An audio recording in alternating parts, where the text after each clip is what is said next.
available studio and 1-bedroom units.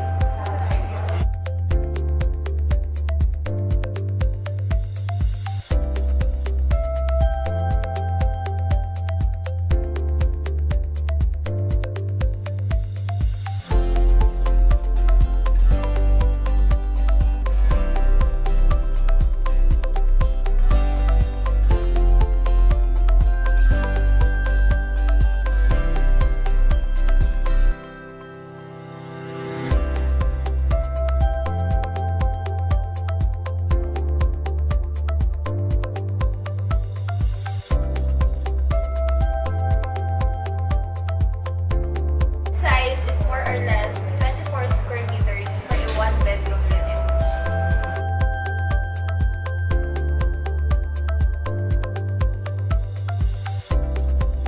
You will start paying your condo dues after your turn over. However, we don't have an exact amount yet. Just to give you an idea, from our previous project, we have 77 pesos per square meter. Likewise, for the parking, we will keep you posted once the inventory is released. That's why you have to stay tuned. For more information about this project, feel free to contact us, any of our team members